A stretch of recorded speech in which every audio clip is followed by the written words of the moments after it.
প্রিয় দর্শক, অনেক অনেক শুভেচ্ছা, স্বাগত জানাচ্ছি চ্যানেল আইতে। আপনারা দেখছেন channel I round table powered by NRBC bank PLC. সাথে আছি আমি সামন্ত ইসলাম। দর্শক, আমাদের দেশের রাজনৈতিক অবস্থা যেমন স্থির থাকে না, তেমনি স্থির থাকে না অর্থনীতি সময়ের সাথে সাথে বদলায়। কখনো অর্থনীতির অবস্থা ভালো থাকে, কখনো খারাপ থাকে, কিন্তু অর্থনীতি যেভাবে বদলায় সেই বদলানোর সাথে সাথে কিন্তু আমাদের জীবনযাত্রার মানও পরিবর্তন ঘটে দেশের অন্য আনুষঙ্গিক সকল বিষয়েরও। বাংলাদেশের অর্থনীতি এখন কোন জায়গায় দাঁড়িয়ে, নতুন সরকার যে নতুন পরিবর্তন এনেছে সেই পরিবর্তন আমাদের ভাগ্যের চাকা কতটুকু ঘোরাবে, সেই নিয়ে আজকে আমরা রাউন্ড টেবিলের আয়োজনে কথা বলবো। আমাদের সাথে চারজন গুরুত্বপূর্ণ অতিথি আছেন, পরিচয় করাতে চাই। আছেন doctor Ali Afzal, president rehab, স্বাগত জানাচ্ছি আপনাকে। আমাদের সাথে আছেন মোহাম্মদ আরিফুল ইসলাম, চেয়ারম্যান এবং সিইও আরমানি প্রপার্টিজ লিমিটেড, আপনাকেও স্বাগত জানাচ্ছি। আছেন doctor Mohammad Taslim Amin Shovon, CEO Innoglove travel and tours limited. অনেক ধন্যবাদ সময় দেওয়ার জন্য। আমাদের সাথে আছেন KSM মোস্তাফিজুর রহমান, ব্যবস্থাপনা পরিচালক ওয়ান ফার্মা লিমিটেড। ধন্যবাদ আপনাকেও। মোস্তাফিজুর রহমানকে দিয়ে শুরু করতে চাই। অর্থনীতির যে পরিবর্তন, সেই কথাটি বলছিলাম, আপনার কাছে একটু শুনতে চাই যে আপনি যেই সেক্টরে বিজনেসটা করছেন, আপনার কাছে আসলে কি মনে হয় যে আপনার জীবনে বা আপনার সাথে তো আসলে অনেকে জড়িত, আপনার জন্য যারা কাজ করে, দেশের জন্য যারা কাজ করে, সো সেই জায়গা থেকে বিজনেসম্যান হিসেবে আপনি কি মনে করেন এই বাজেটের যে পরিবর্তনটা হলো বা নতুন সরকার যে পরিবর্তনটা আনলো, সেটা কিভাবে আপনাদেরকে প্রভাবিত করবে? ধন্যবাদ। যদি আমাদের সেক্টরের কথা বলেন তাহলে ঔষধ শিল্প এটা কিন্তু একটা অনেক বড় সেক্টর। আপনি টেলকো এবং এর আগে যে টোবাকো, এদের পরেই কিন্তু রাজস্ব খাতে আপনার ঔষধ শিল্প থেকে যায়। সেদিক থেকে এই সরকার এটাকে সবসময় আমরা দেখেছি যে ঔষধ শিল্পের যে নীতি সহায়তা, এটা এই শিল্পকে অনেক দূর এগিয়ে নিয়ে আসছে। আজকে এই নতুন সরকার আসার পরপরই এখানে আমাদের অনেকগুলো কাঁচামালে এটাতে আপনার সুবিধা দিয়েছে, অ্যান্টি ক্যান্সার ড্রাগের সুবিধা দিয়েছে, প্রযুক্তি আনার ক্ষেত্রে যে মেশিনপত্র এগুলোতে আপনার প্রায় শূন্য শুল্কর কাছাকাছি আসছে। এগুলো আমাদের এই শিল্পের জন্য অত্যন্ত সহায়ক। সার্বিকভাবে অর্থনীতির কথা যদি বলেন তাহলে আমরা তো একটা ভঙ্গুর অর্থনীতি, আমাদের দেশে একটা ইকোনমিক ক্রাইসিস ঘটে গেছে, যে ব্যাংকিং সেক্টরে যেটা অর্থনীতির যে মূল জায়গা, যে চালিকা শক্তি, যেখান থেকে বেসরকারি বিনিয়োগ হবে, শিল্প হবে, কর্মসুযোগ সৃষ্টি হবে, দারিদ্র্য বিমোচন হবে, সেই ব্যাংকিং সেক্টরই নানা রকম অব্যবস্থাপনার কথা আপনার পত্রপত্রিকায় দেখেছেন। তারপরে আবার আন্তর্জাতিক পরিমণ্ডলে যে যুদ্ধ বিগ্রহ এবং ডলারের এক্সচেঞ্জ রেট, এগুলো কিন্তু আমাদের সামগ্রিক অর্থনীতির সবই কিন্তু নেতিবাচক প্রভাব। এর মধ্য থেকে একটা ভালো বাজেট, যেটা অর্থনীতির মূল জায়গা, যেটা সরকার নির্দেশনা দেয় যে আমরা কোন সেক্টরকে অগ্রাধিকার খাত নিয়েছি, সেগুলো কিন্তু আমরা এই সরকারের উদ্যোগের মধ্যে দেখেছি। বাজেটের শিরোনাম যদি দেখেন, সেখানে কিন্তু গণতন্ত্র, মানবিক এবং যে অন্তর্ভুক্তিমূলক অর্থনীতির অগ্রযাত্রা, এই অগ্রাধিকার খাতের মধ্যে যেগুলো নিয়ে এসেছে, তার মধ্যে যে সার্বজনীন অর্থনীতি, তারপরে স্বাস্থ্যটা সার্বজনীন করা, সবার জন্য উন্নয়ন, তারপরে আপনার সবচেয়ে বড় হলো ডিরেগুলেশন এবং সেলফ রেগুলেশন। এগুলো কিন্তু মাননীয় অর্থমন্ত্রী যখন বাণিজ্যমন্ত্রী ছিলেন তখনই বলতেন, করে এসেছেন এবং বিরোধী দলে থাকা অবস্থায় তিনি বলেছেন। তো এগুলো সব কিছু মিলিয়ে আমার মনে হয় যে বাজেটের আজকে প্রথম দিন, 1 জুলাই, যে ধরনের বাজেট দিয়েছে, বাজেটের পরে আপনি দেখেন যে বাজারে দ্রব্যমূল্যর, আপনি তাহলে পজিটিভ ভাবে? আমি এটাকে পজিটিভ দেখি। আর নেগেটিভ সেটা হলো ধরুন যে সরকারের যে বাজেটের যে ইনকাম, সরকারের যে মোট যে এক্সপেন্ডিচার, একটা হলো কর্মচারী-কর্মকর্তাদের বেতন, এর বাইরে যে উন্নয়ন বাজেট, সে উন্নয়ন বাজেটের যে অর্থ বরাদ্দ এখানে যেটা রাখা হয়েছে, সেটা কিন্তু বেসরকারি খাত থেকেই এনবিআর, ব্যক্তিকর এবং বেসরকারি প্রতিষ্ঠানের শুল্ক, ভ্যাট, এগুলো থেকেই কিন্তু অর্থ আসে। কিন্তু সরকারি যে স্টেট ওন যেগুলো ইন্ডাস্ট্রি আছে, এখানে তো অনেক শিল্প কলকারখানা আমাদের শিল্প মন্ত্রণালয়ের অধীনে আছে, তাদের ইনকামটা কোথায়?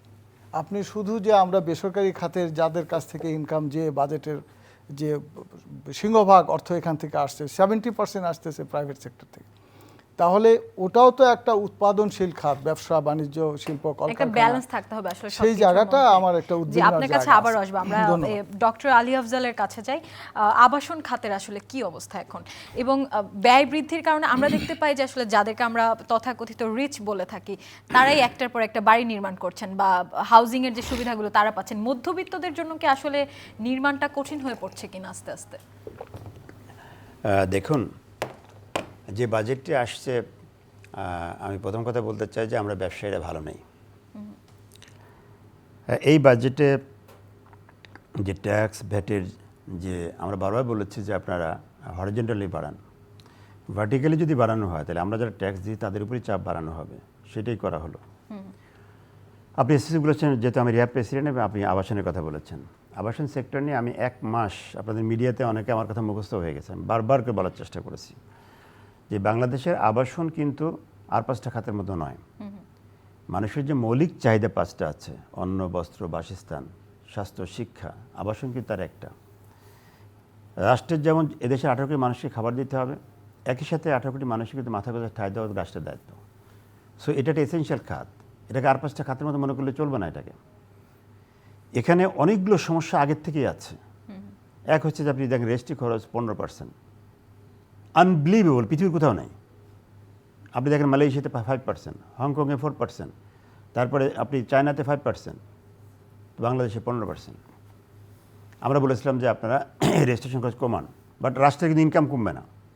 বেশি করার কারণে অনেকে রেজিস্ট্রি করে না, পাওয়ার নিচ্ছে, বিভিন্নভাবে মেকানিজম করতেছে।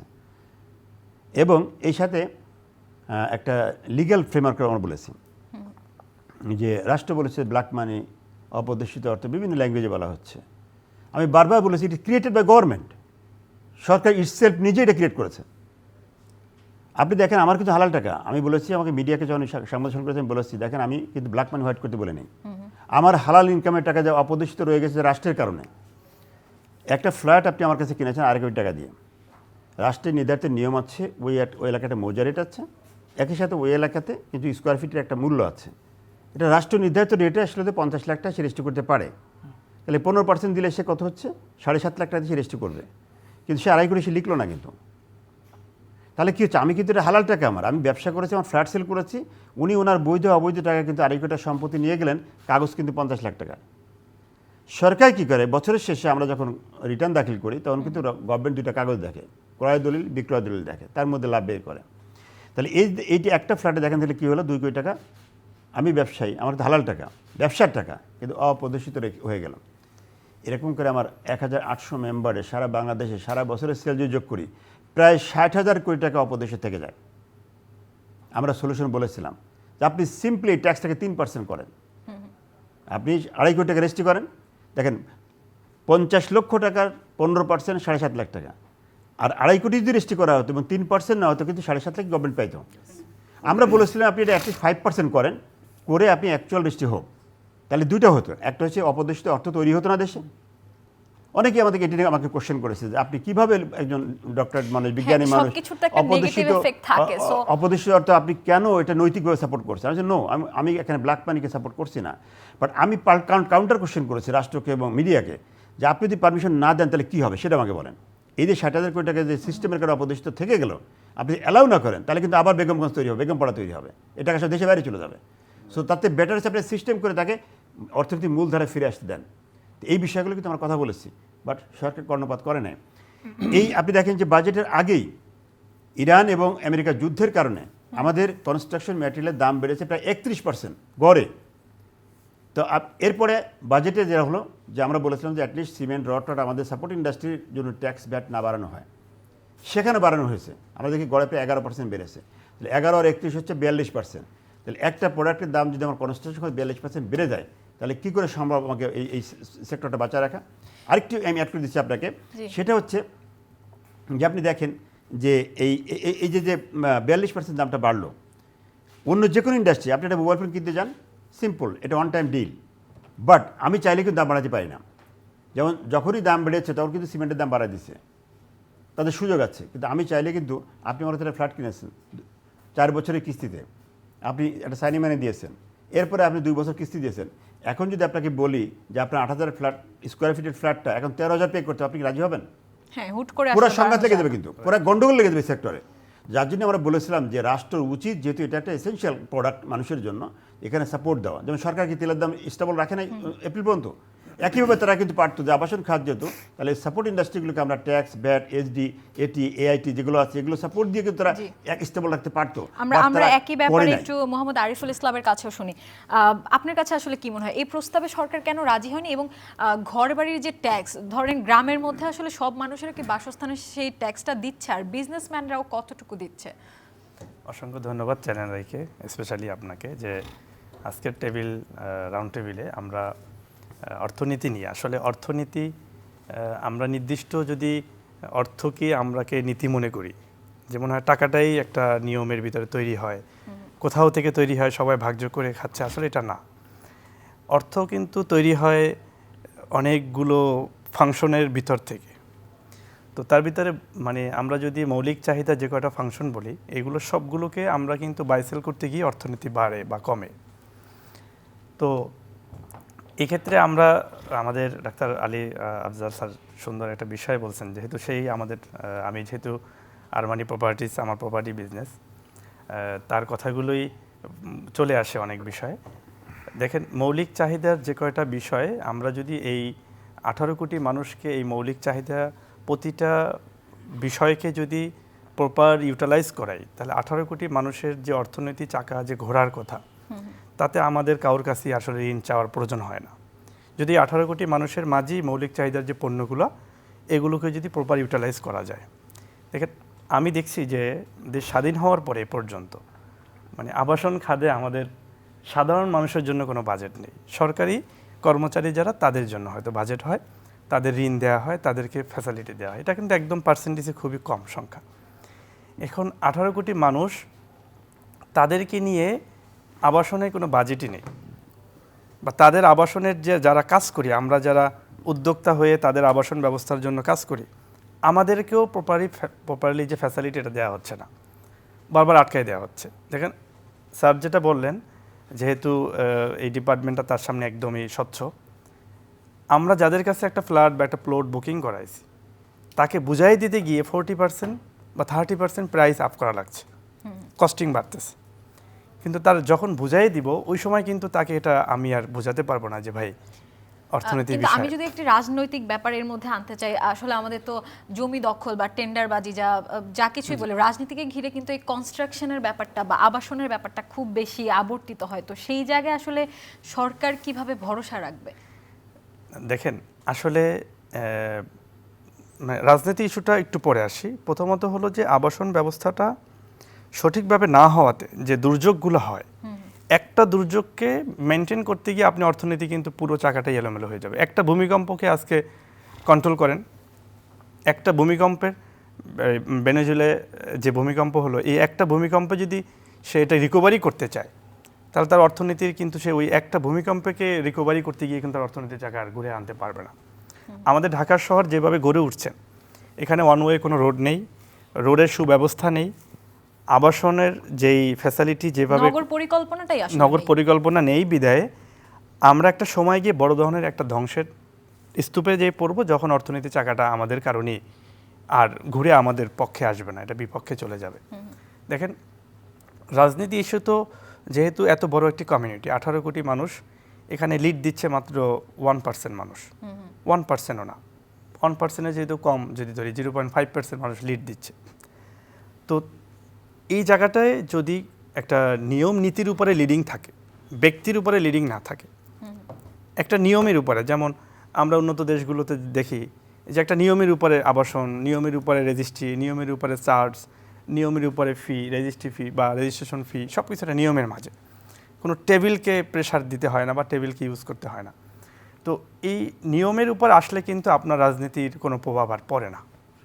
তো আশা করব যে বর্তমান সরকার, সে তো প্রায় 17 বছর, আমাদের বর্তমান যিনি প্রধানমন্ত্রী তারেক রহমান, তার 17 বছর লন্ডনে, ইউকেতে তার আবাসন, যেহেতু ওখানে ছিলেন, আবাসিক ব্যবস্থাপনা সব কিছু দেখছেন। আশা করি তার এই ব্যবস্থাপনায় আমাদের আবাসন প্রকল্পে একটা সুব্যবস্থা আসবে।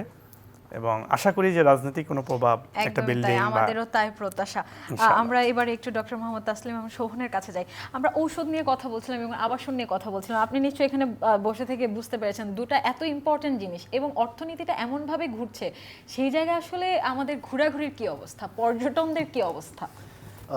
বেসিক্যালি আপনি খেয়াল করবেন যেই দুইটা নিডস আমার দুই পাশে, এই দুইটা নিডসের পরে কিন্তু আমি আগে একদম। হচ্ছিল বাসস্থান, তারপরে হচ্ছিল অসুস্থতার জায়গায় আমার মেডিসিন, সব ঠিক থাকলে তারপরে হচ্ছিল ভ্রমণের বিষয়টি আসে। তো প্রায়োরিটি যেরকম আমাদের জীবনে ধারাবাহিকভাবে পড়ে, সরকারের কাছেও স্বাধীনের পরেও আজকে এখন পর্যন্ত আমাদের এই ইন্ডাস্ট্রির প্রায়োরিটি অনেক পেছনেই আছে। আপনি স্বাধীনতার পর থেকে যদি আপনি হিসাব করেন বাংলাদেশের আমরা যে কয়টি ইন্ডাস্ট্রি বলি বা সেক্টর বলি, সবগুলির ভিতরে এই ইন্ডাস্ট্রি কিন্তু এমন একটি ইন্ডাস্ট্রি যে ইন্ডাস্ট্রির থেকে দেশের অর্থনীতি ঘুরিয়ে আনার যেই sector, this industry one of them. তার কারণটা হচ্ছিল সেটি হলো আপনি যদি খুব অ্যাজ এ নেইবারিং কান্ট্রি হিসেবে যদি ইন্ডিয়া বলেন, নেপাল বলেন, or some other countries or Russian country, যার জিডিপির আপনি আর্নিংয়ের আপনি অর্থনীতির মোর দেন 70-80% কিন্তু পর্যটন। একদম। অথচ আমাদের বাংলাদেশের মনে করেন যে আমরা যারা প্রাইভেট সেক্টরে দীর্ঘদিন ধরেই কাজ করছি, সেই কাজের ক্ষেত্রে গিয়ে যেটি দেখা যাচ্ছে যে আমরা we are earning $1 trillion in a month, foreign remittance earn করছি, যে আর্নিংয়ের 100% বাংলাদেশে ইউটিলাইজ হয়, তার মানে এর একটি টাকাও কিন্তু এক্সপোর্টেও যায় না। কিন্তু আরএমজি সেক্টরের কিন্তু 70%, I am not blaming than মানে এনি সেক্টরকে, বাট আমি জাস্ট সেক্টরকে বোঝানোর জন্য। তো 100% যে রেমিটেন্স আমরা আর্ন করছি তার শতভাগ কিন্তু দেশেই আমরা ব্যয় করছি।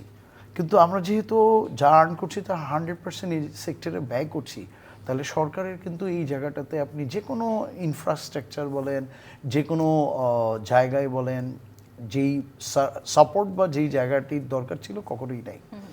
শুরুতেই আসে। তবে আপনার কাছে কি আসলে মনে হয় যে অর্থনীতির এমন ভঙ্গুর অবস্থা আসলে মানুষের তো মানসিক সেই মনোবলটাও থাকতে হবে যে আমি একটু বিনোদনে যাই, বা ভ্রমণও কিন্তু এক ধরনের চিকিৎসা। সো আপনার আসলে মনে হয় কি?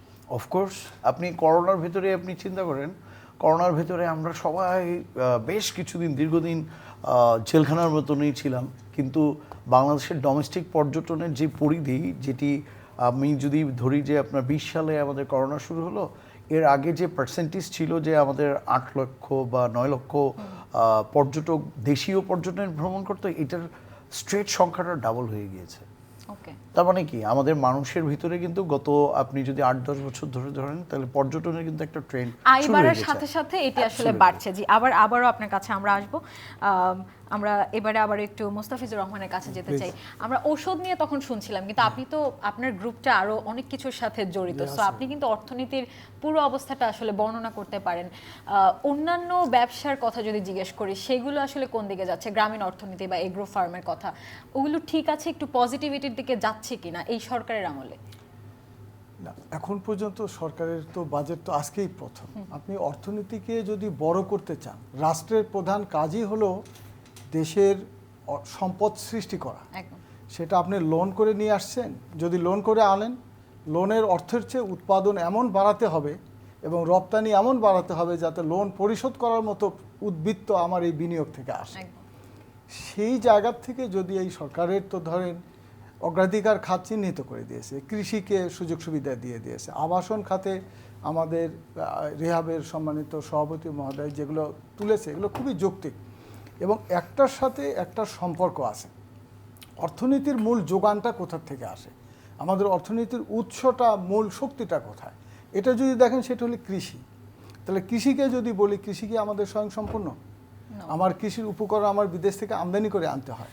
কৃষি শ্রমিক, আমাদের শ্রমশক্তির 44% শ্রমিক হলো কৃষি থেকে আসে। এরাই দরিদ্র এবং এরা 3 মাস কাজ পায়, বাকি 9 মাস কোথায় কাজ করবে? এই শ্রমিক কিন্তু আপনার রিয়েল এস্টেট সেক্টরে যেতে পারে, এক ইন্ডাস্ট্রির সাথে আরেক ইন্ডাস্ট্রির সম্পর্ক। তো এরা যেহেতু অদক্ষ শ্রমিক, তার তো লেখাপড়া কম আছে, তার কোনো বিষয়ে তার ওইরকম টেকনিক্যাল স্কিল নাই। আর আপনার রিয়েল এস্টেট সেক্টর হলো শ্রমঘর ইন্ডাস্ট্রি, যেখানে অনেক মানুষ কাজ করতে পারে। তার ওই মাথায় তুলে ইট নিয়ে যাওয়া, বালির বস্তা ইত্যাদি, এই কৃষি শ্রমিক ওখানে যেতে পারে। তাহলে আমরা যদি কৃষিক্ষেত্রে, যেটা অর্থনীতি আমার প্রধান জায়গা, সেটাকে ঠিক করতে গেলে এর সাথে ইন্টার রিলেটেড ইন্ডাস্ট্রি কী আছে সেটা ঠিক করে দিতে হবে। অর্থের যোগান আসে হলে শিল্পক্ষেত্রে। শিল্পের যদি ডাইভার্সিফাইড না করেন, আমাদের ইন্ডাস্ট্রি, আমাদের যে এক্সপোর্ট হয় $57 বিলিয়ন রপ্তানি হয়, এর মধ্যে 48 বিলিয়ন হলো পোশাক খাত, তাহলে আপনার থাকে 9 বিলিয়ন। পোশাক খাতের একটা সিংহভাগ হলো আবার ব্যাক টু ব্যাক এলসি, তাহলে এখান থেকে হয়তো 10 বিলিয়ন বা 5 বিলিয়ন নেট থাকে, তাহলে 10 বিলিয়ন আর এখানে 20 বিলিয়নের আমাদের রপ্তানির অর্থনীতি। অথচ টোটাল অর্থনীতির আকৃতিটা কিন্তু আপনার প্রায় 50 লক্ষ কোটি। তো এই যে আমাদের কৃষি খাত, শিল্প খাত, তারপর থাকলো সার্ভিস সেক্টর, যেটা অনেক বড়, অর্থনীতি প্রায় 54% আসে সার্ভিস সেক্টর থেকে। সার্ভিস সেক্টরে আগামী 10-20 বছরে যেটার জোয়ার আসতে পারে সেটা হলো ট্যুরিজম ইন্ডাস্ট্রি, নাম্বার 1-এ আসে। এর সাথে আপনার যদি আরও 10 বছরে যে জায়গাগুলো আমাদের ডেভেলপ হবে, সেটা আইসিটি হবে, সেটা ফার্মাসিউটিক্যাল, হেলথ সেক্টর, কৃষি প্রক্রিয়াজাতকরণ। কৃষির তো আমরা প্রক্রিয়াতে যাই নাই, কৃষকের পণ্য ওই কৃষক যেভাবে খাওয়া দাওয়া করে টেবিলে আসে, এটাই। কৃষকের উৎপাদিত পণ্য যখন আন্তর্জাতিক বাজারে নিতে পারবেন, এটা যখন প্রক্রিয়াজাত হবে, ভ্যালু অ্যাডিশন হবে, সেখানে যখন বিনিয়োগকে হুমড়ি খেয়ে পড়বে, তখন কৃষি স্বয়ংসম্পূর্ণ হবে, নিরাপদ হবে, লাভজনক হবে, টেকসই হবে। তাহলে আমরা যে অর্থনীতির যে 3টা প্রধান খাত, যদি শিল্প এবং কৃষি ঠিক না করেন, তাহলে ছোটোখাটো চাকরি, মুদি দোকান, তারপরে আপনার দারোয়ানের চাকরি, এই যে রিকশায় ব্যাটারি লাগানো, এগুলো সাধারণ চাকরির দিকে মানুষ চলে যাবে। আজকে প্রকৌশল বিশ্ববিদ্যালয়ের ছাত্ররা রাস্তায় আন্দোলন করে, তারা হলে ডিপ্লোমাদের চাকরি চায়।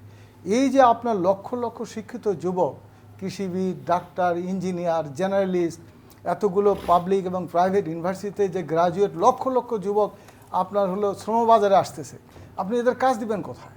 এ তো সব সেবা সেক্টরে যাবে, মানে ছোটোখাটো চাকরিতে যেতে বাধ্য। তাহলে আমাকে বিনিয়োগ করে সুযোগ করে দিতে হবে কৃষি সেক্টরে, ব্যাপক বিনিয়োগের সুযোগ করতে হবে, গ্রামীণ অর্থনীতিকে জোরদার করতে হবে। স্বাধীনতার পরে প্রায় 67% গ্রামের মানুষ শহরে চলে আসছে। এই যে মাইগ্রেশন, তার খাদ্যের প্রয়োজনে, জীবিকার প্রয়োজনে, বেঁচে থাকার জন্য গ্রামে এখন প্রাইমারি স্কুলে হেডমাস্টারও থাকে না, সে ওই গ্রামে না থেকে হয় উপজেলায় না হয় জেলা শহরে। তাহলে এই যে মাইগ্রেশন ঠেকাবেন কীভাবে? আপনার বিনিয়োগটা ওইভাবেই দিতে হবে, ছড়িয়ে দিতে হবে, খাত ঠিক করে দিতে হবে। যে আমরা যদিও এবারে বাজেটে আমি বলবো যে বাজেট কিন্তু আমরা 10 মিনিটে, আধা ঘন্টায় আমরা অনেক সমালোচনা করতে পারবো, কিন্তু বাজেট কিন্তু এত সহজ জিনিস না। এটা এই সরকার অল্প সময়ের মধ্যে যে বাজেট করেছে, বাজারে দ্রব্যমূল্যের এর কোনো নেতিবাচক প্রভাব পড়ে নাই। তিনি অগ্রাধিকার খাত চিহ্নিত করে দিয়েছে, সেক্টর ওয়াইজ কৃষি সেক্টরেও তিনি কিছু জায়গা দেখিয়ে দিয়ে গেছে। আমাদের ধানের জমি 73% ধানের জমি, আপনি ডাল, তেল, মশলা সব আমদানি করেন, এগুলো কোথায় উৎপাদন করবেন? আপনি এটা আমাদের জাতীয় প্রতিষ্ঠান, আমরা কিভাবে বলবো, ধান গবেষণা প্রতিষ্ঠানকে টার্গেট করে দেন যে 50% জমিতে তোমার এই পরিমাণ ধান উৎপাদন করতে হবে, তুমি ভ্যারাইটাল চেঞ্জ আনো, তুমি ম্যানেজমেন্ট প্র্যাকটিসের চেঞ্জ আনো। ফার্টিলাইজার যারা ইম্পোর্ট করে তাদেরকে বলেন যে আন্তর্জাতিক বাজারে কি দাম আর আমরা কিনতেছি কি দামে। অনেক ধন্যবাদ। এগুলো হলো এর প্রধান জায়গা, সেগুলো যদি ঠিক করেন তখন আপনি দেশের অর্থনীতি জায়গায় উঠবে। ভালো অর্থনীতি মানে অনেক উৎপাদন, অনেক ভোগ, অনেক রপ্তানি, অনেক আমদানি, সেটা হচ্ছে কিনা সেটা দেখবে। জি, অনেক ধন্যবাদ আপনাকে। আমরা আবারও ডক্টর আলী আফজালের কাছে যাব। আমরা কিন্তু যেখানেই কথা বলি আসলে ডিসেন্ট্রালাইজ করার কথা বলি, যে ঢাকাকে আসলে এভাবে আমরা ভিড় করে ফেলছি, কিন্তু অন্যদিকে কোনো কাজ নেই। আবাসনের ক্ষেত্রেও কিন্তু তাই। নগর পরিকল্পনাটা অনেকে বলে থাকেন যদি এক একটা অফিস বিভিন্ন জেলায় শিফট করে দেওয়া যায়, তো সেই জায়গায় আসলে ভবিষ্যৎ নগর বাস্তবায়ন বা আবাসনের ক্ষেত্রে আপনি কি কি পরিবর্তন দেখতে পান, আর আবাসনগুলো ডিসেন্ট্রালাইজ করা কতটুকু জরুরি? জি, আমি তখন কথা শেষ করতে পারি, একটু বলবো। সেটা হচ্ছে যে আমরা যা চেয়েছিলাম তা তো আসেই না বাজেটে। উপরন্তু নতুন করে 15% ক্যাপিটাল ট্যাক্স ইম্পোজ করা হয়েছে। আমি জানি না আপনি মিডিয়া কর্মী হিসেবে জানেন কিনা এটা। আপনি সারা জীবনে অর্জন দিয়ে উত্তরাতে একটা প্লট পেয়েছেন, আপনার টাকা নাই বলে আপনি আমার কাছে আসছেন যে আমাকে বিল্ডিংটা বানিয়ে দেন। আমি বিল্ডিংটা বানিয়ে দিলাম, দেওয়ার সময় সাইনিম্যানে আপনি 1 কোটি নিলেন, কথার কথা। সেখানে 15% গভর্নমেন্টের ট্যাক্স দিতে হবে, আগের থেকে চালু আছে, সেটা আমরা মাফ করতে বলেছিলাম, যেটা কমান। এরপরে আপনার যে অংশটা পেলেন, আপনার তো টাকা নাই বলে আমাকে দিচ্ছেন, ইতিমধ্যে আপনি লস করেছেন কি 5 কাঠা জমির আরেকটা আমাকে দিয়ে দিচ্ছেন। আপনার আরেকটার উপরে ধরেন 10টা ফ্ল্যাট হয়েছে, তার দাম হচ্ছে 10 কোটি টাকা। গভর্নমেন্ট বলছে আপনাকে 1.5 কোটি টাকা ট্যাক্স পে করতে হবে, কোত্থেকে দিবেন? আপনার 1.5 কোটি থাকলে তো আপনি নিজেই বিল্ডিং করতেন। এই যে আপনি যে ইম্পোজটা করা হলো, এটা এক সম্পূর্ণ জুলুম, জনগণের প্রতি জুলুম। আপনাকে বাধ্য করা হবে ফ্ল্যাট সেল করে টাকা দিতে। তাহলে কি ব্রিটিশদের মতো কি আপনাকে বাধ্য করে আপনাকে জমি বেচে ফ্ল্যাট বেচে পাবলিক গভর্নমেন্টের ট্যাক্স পে করবে? You have to think it. আরেকটি কথা বলে শেষ করব, আজকে যে কাজটা আবাসন সেক্টরে হয়েছে, যদি না আবাসন সেক্টর ধ্বংস হয়ে যাবে। ধ্বংস হয়ে গেলে কী হবে? আমি ডক্টর আইলাজ 33টা কোম্পানি আছে, 2টা হচ্ছে রিয়াব মেম্বার। আমি এই 2টা ব্যবসা করবো না, সমস্যা কী? বাকিগুলো চালালে আমি সংসার চালা খেতে পারবো। বাট রাষ্ট্রকে বুঝতে হবে রাষ্ট্রের কত বড় সর্বনাশ হতে যাচ্ছে। এই সেক্টরে 40 লক্ষ মানুষ কর্মরত আছে, এই সবগুলো বেকার রাষ্ট্রের বোঝা হবে। এই সেক্টর থেকে ডাইরেক্ট আমরা ট্যাক্স দিই প্রায় 50 থেকে 60,000 কোটি টাকা, সেটা কিন্তু রাষ্ট্র পাবে না। আমাদের মাধ্যমে প্লট ফ্ল্যাট সেল করে বিদেশ থেকে প্রায় 20 থেকে 21% রেমিটেন্স আসে, সেটা কিন্তু বন্ধ হয়ে যাবে। আমাদের সাথে related backward forward linkage industry 269টা আছে, রড সিমেন্টের ইন্ডাস্ট্রি, তো সেগুলো যদি বন্ধ হয়ে যায় তাহলে ওগুলো কিন্তু ব্যাংক্রাফট হবে। তাদের মেইন বায়ার কিন্তু আমরা। তো রাষ্ট্রকে এই বিষয়ে ভাবতে হবে যে রাষ্ট্র কত বড় ক্ষতি হবে।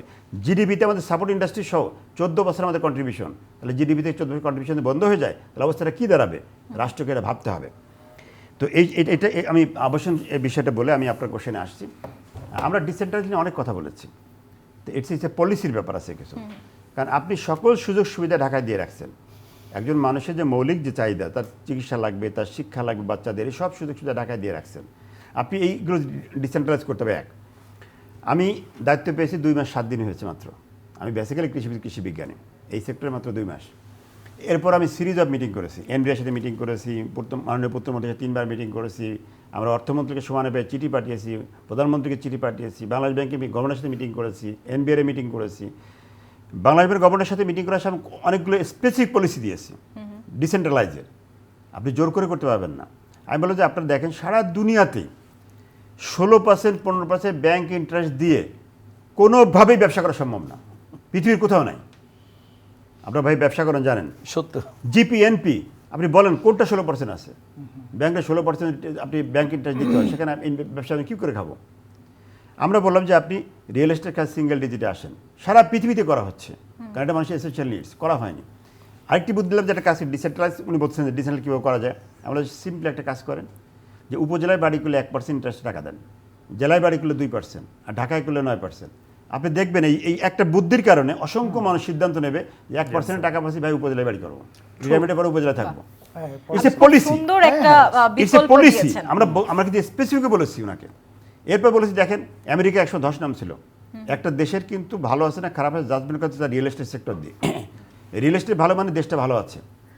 মানুষের খাবারের বিষয়টি কিন্তু খারাপ থাক ভালো থাক সে 3 বেলা খাবেই। তো রিয়েল এস্টেট এমন একটা জিনিস, মানুষজন স্বাচ্ছন্দ্য থাকে, অর্থ থাকে, তখন কিন্তু রিয়েল এস্টেট চিন্তা করেন। এই জন্য এটা কিন্তু একটা মানে ইন্ডিকেটর, একটা দেশ ভালো আছে না খারাপ আছে রিয়েল এস্টেট ইন্ডিকেট করা হয়। তো সেটা নিয়ে আমরা কিন্তু বারবার পলিসির কথা বলেছি যে দেখেন আমেরিকা যখন পড়ে গিয়েছিল, জাস্ট 1% সার্ভিস চার্জ যখন তারা $1 বিলিয়ন যখন ফান্ড ক্রিয়েট করলো, তখন ধাম করে আমেরিকা উঠে গেল। সেম পলিসিতে ইউরোপ আগাইছে, কানাডা আগাইছে, পরবর্তী দুবাই আগাইছে, এখন সৌদি কিন্তু শুরু করেছে।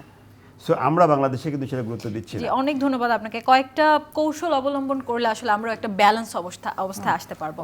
আমরা আরিফুল ইসলামের কাছে শুনি, আপনারও কি আসলে মনে হয় যে আগামীতে আবাসন খাতে একটা ধস নামতে যাচ্ছে এই বাজেটের জন্য?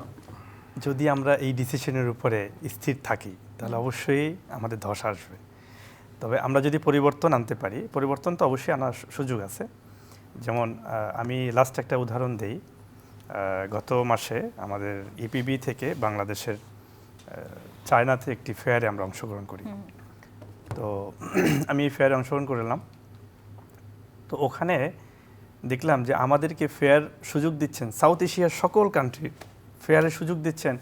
আমাদের দেশের হিসাব করলে আপনার ওই খাগড়াছড়ি মানে পাহাড়ি একটা অঞ্চলে কুনমিংয়ে, যে দেশে ওদের লোকাল ভাষা ছাড়া অন্য কোনো দেশের ভাষা ওরা বোঝে না, মানে ইংলিশের বেসিক কোনো একটা ওয়ার্ড মানে ওয়াটার বললেও বোঝে না, এরকম একটা পাহাড়ি অঞ্চলে ওরা সারা পৃথিবী থেকে একটা ফেয়ারের সুযোগ দিচ্ছে এবং বাধ্যতামূলক ওখানেই তাদের ফেয়ারটা করতে হবে, মানে অন্য কোনো স্টেটে ওরা দিচ্ছে না।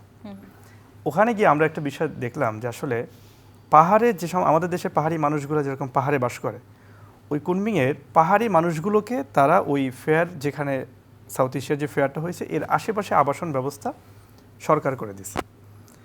সরকার করে দিয়ে তাদেরকে একটা ফ্ল্যাট, একটা গাড়ি, একটা জব দিয়ে এই যে সাউথ এশিয়া ফেয়ার বাস্তবায়নে যত অ্যাক্টিভিটি, এটা কিন্তু সরকারিভাবে তার নিজের লোকদেরকে ইউজ করে সুন্দর একটা মানে 50-100 বছরের প্ল্যান করে কিন্তু এটা তার করা, সুন্দর আবাসন ব্যবস্থা করে যারা পড়েছিল তাদেরকে উঠায় নিয়ে আসছে।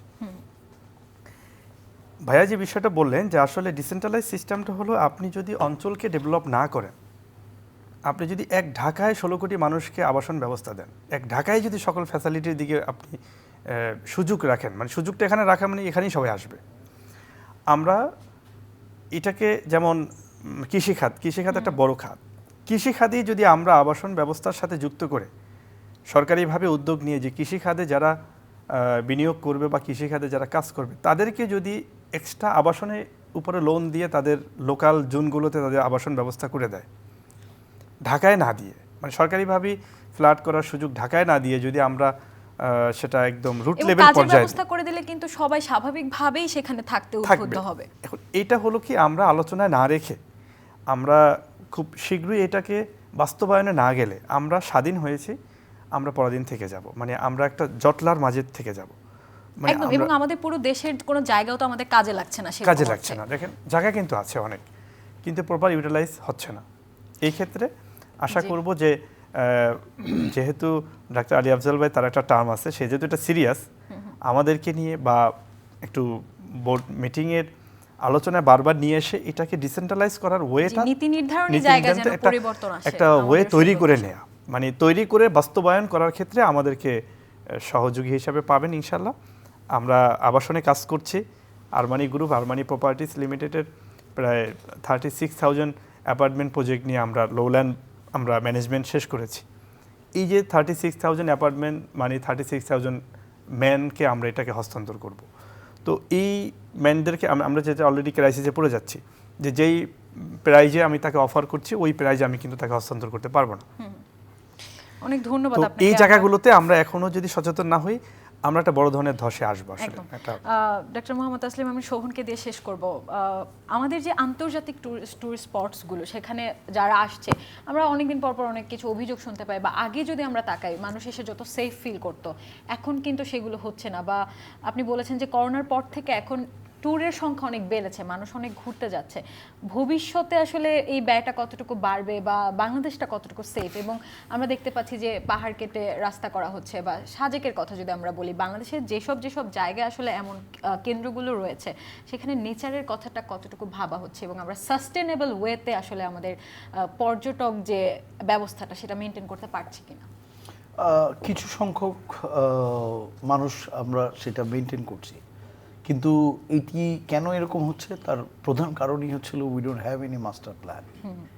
যে কোনো দেশের যে সেক্টরের কথাই বলেন, প্রত্যেকটি সেক্টরের জন্য কিন্তু সরকারের তরফ থেকেই কিন্তু একটা পলিসির সাথে একটা মাস্টার প্ল্যান খুব জরুরি।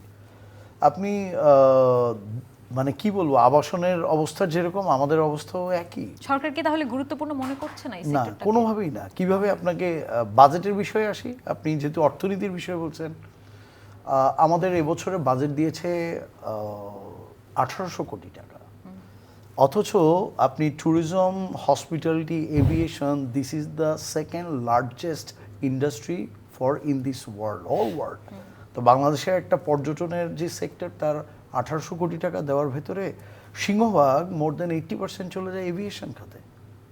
তাহলে বাকি যেটা থাকে সেটা দিয়ে তো পর্যটনের আপনি ইনফ্রাস্ট্রাকচার বলছেন, প্রমোশন বলছেন, মার্কেটিং বলছেন, জনশক্তি ডেভেলপমেন্ট বলছেন, আসলে তো এটা দিয়ে সম্ভব না। তার মানে তো আমার তো ওই জায়গাটা তো প্রায়োরিটিতে নেই। সেকেন্ডলি আর একটা বলি যেটা, সেটা হলো গত স্বাধীনতার পর থেকে আমাদের পর্যটন ব্যবসায় আমরা যারা ফরেন রেমিটেন্স আর্ন করতাম, তো এই রেমিটেন্সের সাথে কিন্তু একটা সার্ভিস বা একটা ট্যুরের ক্ষেত্রে কিন্তু অনেকগুলি কম্পোনেন্ট মিলে কিন্তু একটা প্যাকেজ হয়। যেমন উনি যখন আসেন তার একটা ট্রান্সফার, ওনার হোটেলের যে ফুড, ওনার যে ট্রিপ হয় সেই ট্রিপের একজন গাইড, বা উনি যে রেস্টুরেন্টে খাওয়া দাওয়া করে সেই রেস্টুরেন্টের খাওয়া দাওয়া, তা কিন্তু প্রত্যেকটা সেক্টরেই কিন্তু একটা ভ্যাট এবং ট্যাক্স আছে। কিন্তু আমাদের তত্ত্বাবধায়ক সরকারের আগের সরকার, উনি ঠিক চলে যাওয়ার আগেই সংসদে পাশ করে দিয়ে গেলেন পর্যটন সেক্টরে 15% ভ্যাট। এবং ট্যাক্স জুড়ে দিয়ে গেলেন।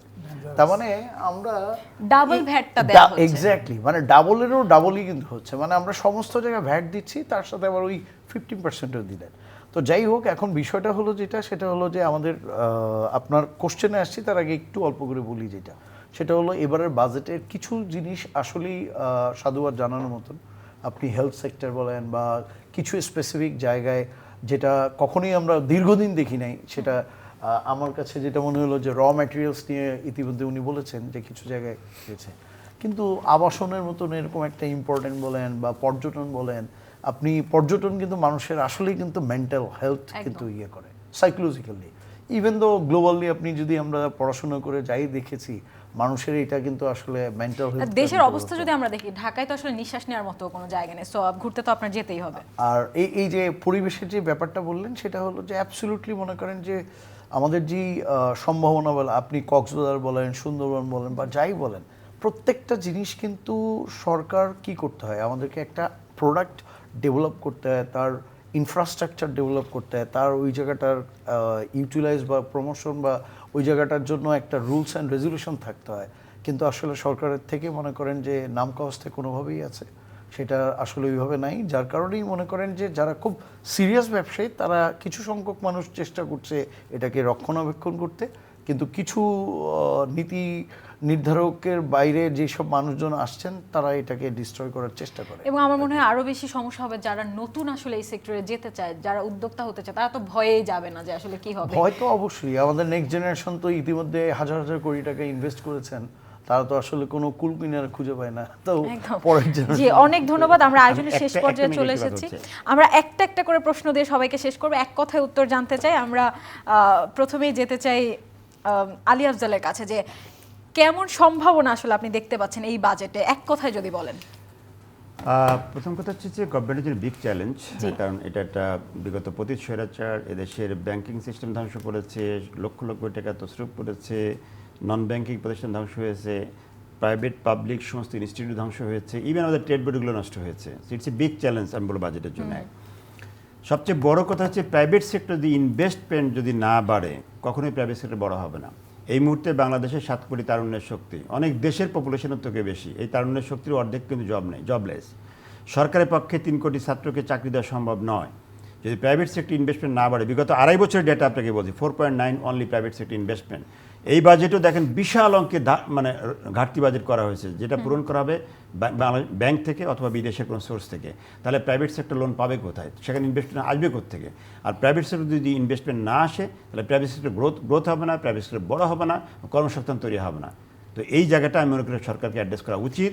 লাস্ট একটা বলে শেষ করছি, সেটা হচ্ছে মাননীয় প্রধানমন্ত্রী বলেছেন অ্যাফোর্ডেবল হাউজিং। আমি জানি না অ্যাফোর্ডেবল হাউজিং কীভাবে দেবেন, এতদিকে ট্যাক্স বাড়িয়ে, সিমেন্টের দাম বাড়িয়ে, রডের দাম বাড়িয়ে, সব কিছুর দাম বাড়িয়ে, how he can provide affordable housing, I don't know, আমি জানি না এটা। অনেক ধন্যবাদ আপনাকে। মোস্তাফিজুর রহমানের কাছে শুনবো, এক কথায় কি বলতে চান? এক কথা হলো ব্যাংকের rate of interest, exchange rate, এগুলো হলো আমাদের অর্থনীতির প্রবৃদ্ধির জন্য বাধা।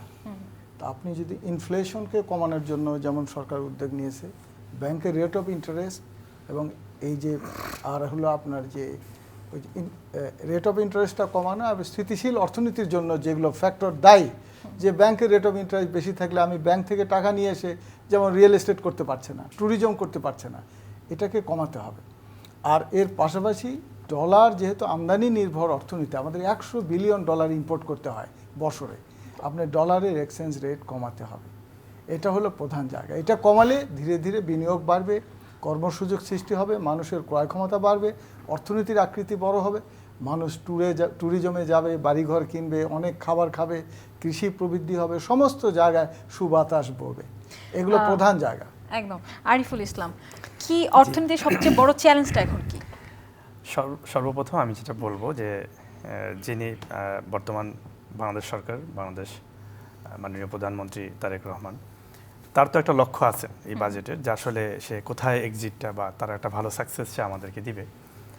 তো আসলে এই সাকসেসটা এন্ডিং পর্যায়ে যায় না তখনই যখন সে স্থির হতে পারে না।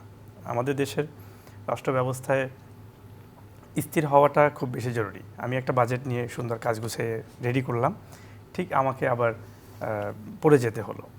তো আশা করব যে বর্তমান সরকার তার কাজের মাধ্যমে আমাদেরকে সুন্দর একটা স্থিতিশীল রাষ্ট্র হিসাবে, উপহার দেবেন। লং লাইফ একটা রাষ্ট্র হিসাবে আমাদেরকে উপহার দিবেন, তাহলেই আমাদের পরবর্তী বাজেট আরো মানে ইউজ টু হবে, মিনিংফুল হবে। meaningful শোভনের হবে, কাছে right. শুনবো, আপনার সেক্টরের সরকার কি করলে আপনাদের হেল্প হবে বলে মনে হয় বা জনগণ উপকৃত হবে? না, সর্বপ্রথম সরকারের তো আসলে এই সেক্টরকে প্রায়োরিটি দেওয়াটা হলো অনেক ইম্পর্টেন্ট। যদিও আমাদের বর্তমান সরকারের ম্যানিফেস্টোতে এটা আছে, কিন্তু বাজেট দেখে আসলে হতাশ হয়ে গেলাম যে আসলে আদৌ কীরকম প্রায়োরিটিতে রেখেছি।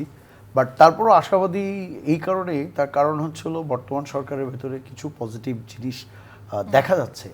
তো আশাবাদী সরকার তো মাত্র এসলেন, আসার পরে এখন আমরা বাজেট দেখে হতাশ, বাট তারপরও আই এম ভেরি মাচ মানে অপটিমিস্টিক যে ঠিক আছে, ভালো কিছু সম্ভাবনা দেশের প্রচুর আছে।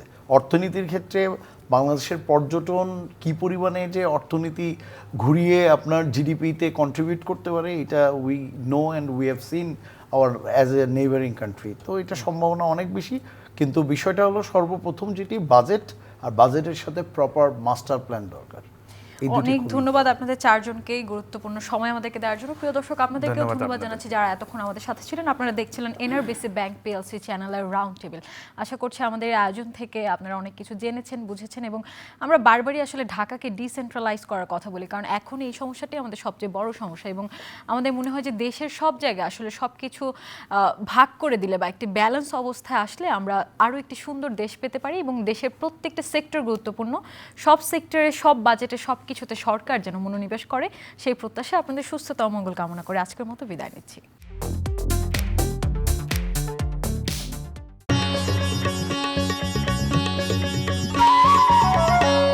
আপনারা দেখছেন চ্যানেল আই।